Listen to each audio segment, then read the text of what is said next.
Hi guys, Frankie B from Frozen Sand with another interesting project that I kind of had in mind for the longest time.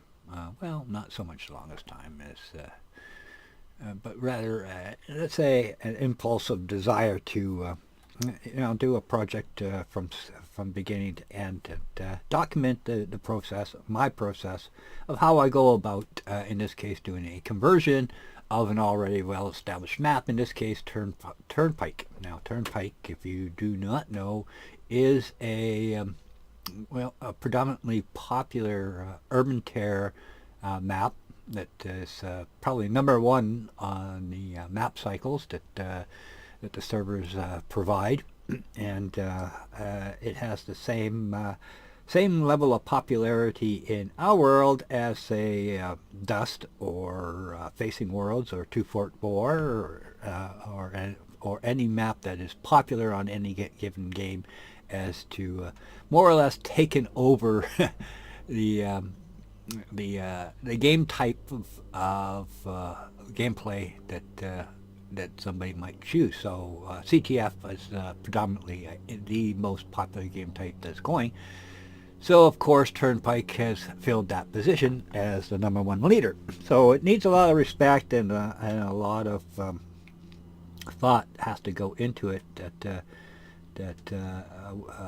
the conversion cannot really afford in like impulsive or intuitive type of decision making that is usually um, the prerogative of the mapping artist. Now, of course, that the reason why we've opted to go the conversion route is well, for one thing, we want to maintain the continuity of gameplay from id Tech 3 over to a port to the Unreal 4 engine, and hope to keep as much of the feel of the game intact, which is of course a much more difficult task.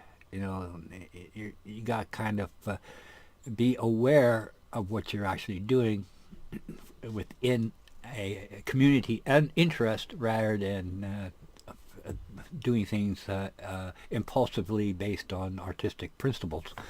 So that's why, and no, it was not an April Fool's joke.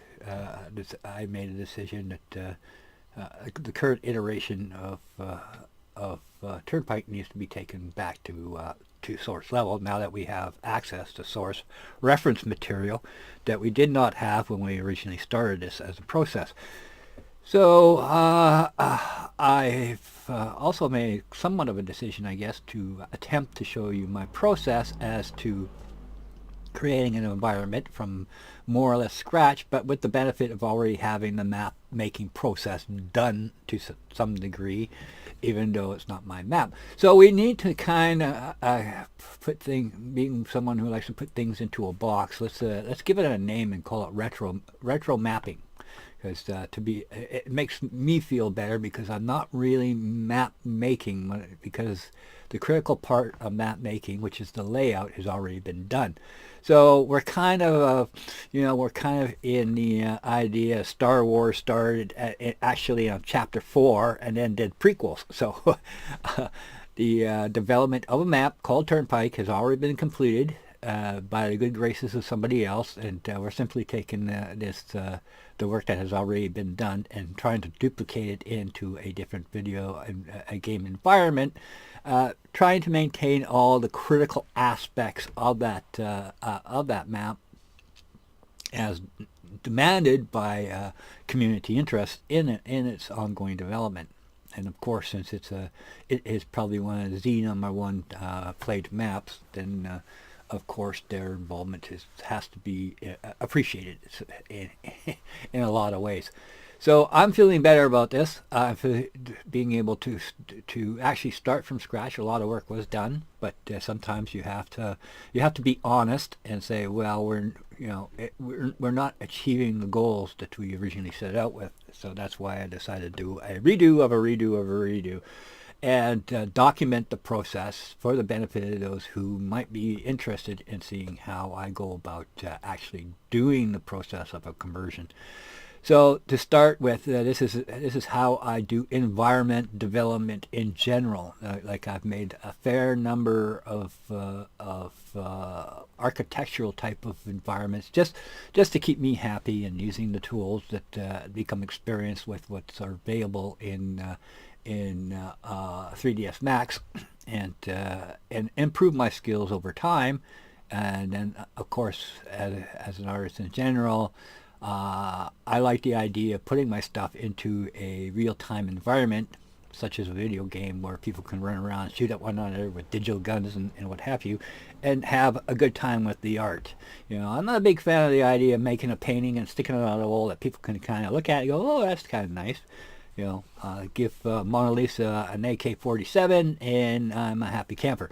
So moving forward with the big idea here is I'm going to modify my process a little bit in putting things into groups as to the idea of what is actually going on, and then over a course of time, do everything in a step of progression as to, okay, here's what I'm doing, this is what the intention is, this is why I'm doing it, and this is the outcome, and go from there. And we'll call it mapping on the fly, I guess, as to, this is all going to be based on my workflow, and not necessarily the best way of going about it.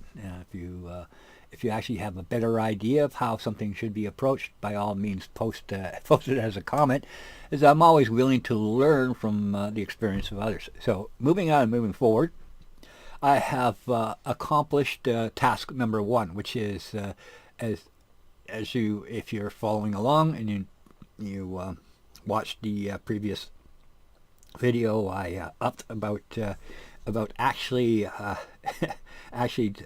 starting from scratch, which, no, it was not an April Fool's joke. This is for real. This is, Turnpike in all its glory of our iteration has, in my opinion, is a complete failure, not just based on its visual impact, but a lot of stuff that is underlying that has continued to bother me, and I just can't fix at the source level with any kind of confidence that the result is going to be a playable map. And the result will be that this, unfortunately, will mean that whatever we provide in the form of a turnpike is not going to be played. It's going to be bumped off the rotation and is going to head into the bit bucket, along with all the other maps that the hundreds and hundreds of maps that really don't have any hope in hell of seeing the light of day, kind of thing. So it's a very it's of course a very aggressive type of decision, but it must be made. So on to the process in hand is that the first thing I usually do is null the map down into blocks. Now, knolling is, of course, a terminology that I stole from the Lego community, where they take their little bits and pieces and parts and put them out and lay them out in front of them at 90-degree angles based on some form of logic as to progression and selectability. So it might be a pile made up entirely of different colored blocks are grouped together within their own little nice little package, and then or it might be based on height or usability as to the construction of their nice little Lego artistic result that they're looking for. And it kind of puts things into a really nice flow of let's say cleanliness, having all your tools and everything laid out. Some people are kind of anal about that they'll take their tools and they'll put it on the wall, and they'll draw a little silhouette around it saying this is where the hammer goes, and so forth. And it's always, it's a good first step, because it puts a logic into the flow of where something is and where it has to go. So in this case, I nulled everything out, as you can see over here, into blocks. So as you can see in the scene here, there's nothing left. There might be some stragglers. Nope. Okay, so if we turn on the default, now we should be able to select. You can see we have some leftovers. So these are kind of like the Lego blocks that have been left over from the Knolling. It's well, I don't know what to do with this, so we'll just boom. We don't really need them at that kind of level of detail in our model at the moment. Now, if I select another block on here and turn it on, you can see I have a selection that defines the volume of space that this part occupies. Now, sometimes it's a little bit difficult to tell or understand or see what this part is as part of the whole, aka the same that would occur if you were sorting out your Lego blocks. But it connects with other parts that make up the whole and allows us to focus on that area as an individual item of the completed map as a total environment. So if I go ahead and make everything visible, as in unhide all, we'll go yes. There's all our blocks all visible within the environment, which of course, if we're working at this level here, it becomes rather confused. The work progression is not very efficient, and it becomes easy to focus too much on the tree for the forest kind of idea. So by blocking everything in, everything then becomes a forward progression. So at this stage, we'll be moving using the same layout to create a source chain, meaning that anything that's within a block, as in I can select something in the scene, and we should be moving over here. Well, usually we should be jumping to ground. If we select a building here, and it jumps to where that item is located within the block separation, and then so we can easily identify where things are located in 3D space. If we turn everything off and want to work on, say, block 5. Oh, come on. Okay, there we go. Say block 5. Where's block 5? We can turn that on. Now, even if it's just a couple of elements that's within that space, then it's assigned a block. Now, in the next video after this, I'm going to further null the different elements down to its final, let's say, facade-ish type of shape by combining each of the blocks into a single unit. So some of these might have a lot of different elements that make up as in its brush form that should be consolidated into a single unit, and then we can UV map those for light mapping and create a source chain from 3ds Max to my hard drive storage to Unreal 4. Now, the natural progression of that would be that as I change the nature of this block, its shape, its form, and add more detail or subtract detail or edit it or clean it up, because if we look at it now, this particular item is not too messy, but we want to clean it up, and we can follow some rules as to backbase requirements and etc. Then we can just by selection we go export selected, and then we can create a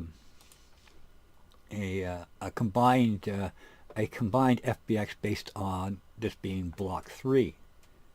Okay, so we'll go block 3, and we hit the save button, and then we get the dialog, and out it goes, and we import that into Unreal 4 for the first time, and place it in 3D space there. Then that matches up where it's located in 3ds Max. So every time we do a push slash re-import, then that item within that space is updated. Now the next step, that will create the necessary source chain that we need to be able to be efficient as to ongoing updates to this map. And then of course, once I get over to that end, get stuff set up there, then we'll talk a little bit more about how to divide packages out so that we can make our project a little bit more, let's say, co-op efficient, so we can keep people out of the way.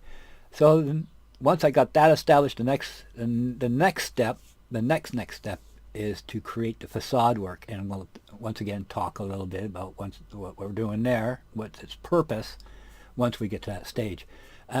Just to kind of give a heads up at this stage, as this being somewhat of an introduction to as well, as to the ongoing mapping on the fly effort. We'll be dealing with facade creation, the purpose it needs to serve, a little bit on collision theory, making collision maps and what have items and what have you, and how to implement them. There are a lot of different ways of creating effective collision besides UCX or some of the stuff that seems a little bit more focused on dealing with collision with at the object level, as opposed to the ideal of keeping people inside the map. So in summary, we nulled out our map, so we can now move forward in an efficient and pleasant working progression of establishing a connection between our in-place editing of our environment and moving that over into Unreal 4 and establishing a foundation there. Of course, there's now probably 101 questions, but as I said, we're going to deal with the reason behind the technique and the need to be able to establish a much easier workflow, rather than looking at the problem from, okay, I have this humongous map, now what the hell do I do with it? How do I, it becomes, I mean, even though it is rather smallish, Turnpike is a rather smallish environment. When you kind of look at this as a whole, the first impression is, okay, now how do I deal with all of this? How do I focus on the fact that this area in here needs fixing up when you have all this stuff around you. Okay, so I thought I'd point that out. Thumbs up if you want to see me continue this on an ongoing basis, and of course thumbs down if you just want to be a mean and nasty person. Okay, thanks for your attention, guys. Talk to you later. Bye.